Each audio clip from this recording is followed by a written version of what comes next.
We always say there is no easy game in the Premier League, but yesterday actually felt like one, and somehow we still bottled it, at home in front of our own fans, with everything in our favour, and we still could not get the job done. That is what makes this result so frustrating, more than anything else. A 1-1 draw against a team that you can already say will be a championship side next season is just not good enough. This is not the kind of result that gives you any confidence that we are serious about finishing in a Champions League spot. Teams like Aston Villa, Chelsea, and even Manchester United are around us, waiting for any slip-up. Dropping points in games we are supposed to win, both on paper and on the pitch, only gives them belief that they can blow us away in the table. But enough talking for now, this is not the time for teasing. Make sure you hit the like and subscribe button, and let's jump straight into the video. When you look at the starting lineup, you really could not ask for much more. That was pretty much our best possible 11 on paper, and of course, apart from Salah, who is still not back with the squad, going into this game, the lineup gave you confidence that we had more than enough quality to control things. Alisson started in goal, with Virgil van Dijk and Ibrahima Konate at the heart of the defence, alongside Kerkers and Jeremy Frimpong. In midfield, we had Ryan Gravenberch, Dominic Szoboszlai and Curtis Jones, while the front three was made up of Hugo, Florian Wirtz and Cody Gakpo. On paper, that's a team that should be dominating this kind of opponent. And then, just 1 minute into the game, there was actually a bit of excitement. We are about to see something we have been talking about a lot on this channel recently. Something that could finally be the answer against teams that sit deep and defend with a low block against us. For a moment, it felt like we were onto something. You can see here how Hugo, Jones and Wirtz were playing really close to each other, constantly moving and rotating, trying to drag Burnley players out of position and pin them in certain areas. The idea was clear. Pull defenders in, force them to step out, and then create gaps in their back line for others to attack. Having that trio so close together also helps us rely more on quick combinations and simple link-up play in tight spaces. 1-2s, little touches, and smart movement can be exactly what you need to break down a low block. We have seen this work before.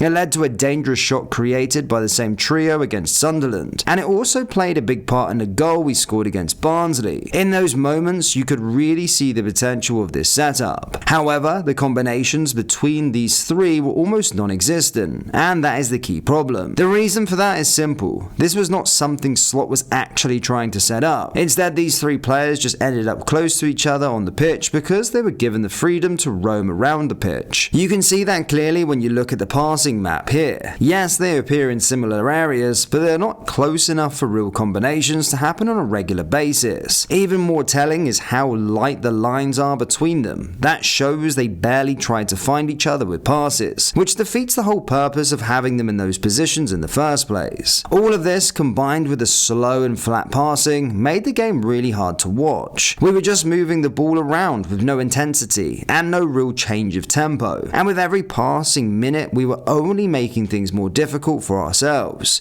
But starting around the 23rd minute, things finally began to shift. We started to play with clearer intentions, and Wirtz was the main one setting the rhythm higher up the pitch and trying to speed things up. Yes, we did miss a penalty when Szoboszlai hit the bar instead of the back of the net, and that was another big moment that could have changed the game. But not long after that, we finally managed to open the scoring, and of course it came through that same trio we have been talking about all along, who were all involved in our only goal of the game. The move started with a brilliant diagonal ball from Van Dijk that picked out Hugo's run in behind perfectly. In that moment, Hugo played the role of a proper winger, showing both his technical quality and his physical strength. First, he took an amazing touch and dropped the ball right under his body, a control you see time and time again in the Bundesliga. Then came a couple of small feints, using his arms well to hold off the defenders and get himself in front of them. His initial efforts were saved by the keeper, but the rebound fell straight to Curtis Jones. Curtis stayed calm, kept possession, and then slipped the ball into Wirtz. Wirtz took a quick touch to his right and then smashed it. The keeper had no chance and the ball ended up flying going into the top corner. A beautiful finish, and a goal that showed exactly what this team can do when things finally click. Now, we really wish we could say that after the goal we went on to put Barnsley under pressure and finish them off, but the reality was the complete opposite. We actually looked even more tired than we did in the first period, and we slowly allowed Burnley to grow into the game and gain confidence. This sequence here happened just 2 minutes before the equalizer, and it shows exactly where things started to go wrong. Burnley managed to play around and straight through our press far too easily. If you look closely, you can see how disorganized our defensive shapes was, with little to no pressure being applied on the ball at all. With all due respect to Burnley, if they had better quality players, they could have punished us right there. Even so, it did not take us long for them to come back and make it count. 2 minutes later, they took full advantage of our poor defensive organization and found the equalizer. It was a goal that felt like it had been coming, and one that summed up how careless we were at the back. Here we lost the ball while trying to play around their block, and straight away you can see how slow we were to recover and get back into our defensive shape. There was no urgency, no sprinting back, and Burnley were allowed to stay calm on the ball. They went on to complete 10 passes without any real pressure, and then the 11th pass was a simple through ball into Edwards, who finished it off and put the ball into the back of the net. Once again, you can see how much time and space Burnley players had, receiving the ball freely in pockets all over the pitch. 11 passes and we still did not manage to become compact or close the distances between the lines. If you give that much freedom, even a team fighting relegation will eventually punish you, and that is exactly what happened here. So when you look at the game as a whole, it's hard to escape the feeling that this was a massive missed opportunity. At home against a side we should be beating, with the quality we have on the pitch, a 1-1 draw simply is not good enough. These are the games that define your season,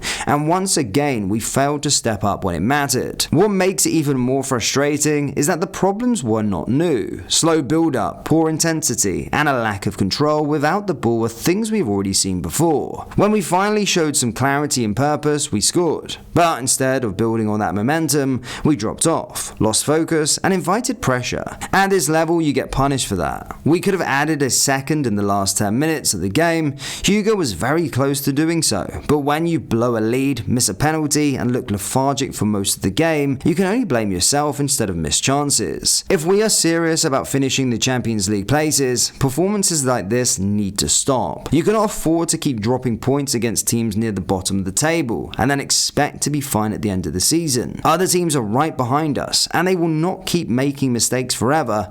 Every point matters, and games like this will come back to haunt you. That being said, the season is still far from over. There is time to fix things, time to improve, and time to show more consistency. But it starts with intensity, with focus, and with taking responsibility on the pitch. Talent alone is not enough. You have to earn results. Let me know what you guys think about that performance in the comment section below. Do you think that this was just a bad day, or are these deeper issues we should be worried about? If you enjoyed today's video, guys, then make sure you do hit the like button and hit the subscribe button for more, and I will see you all next time. Take care.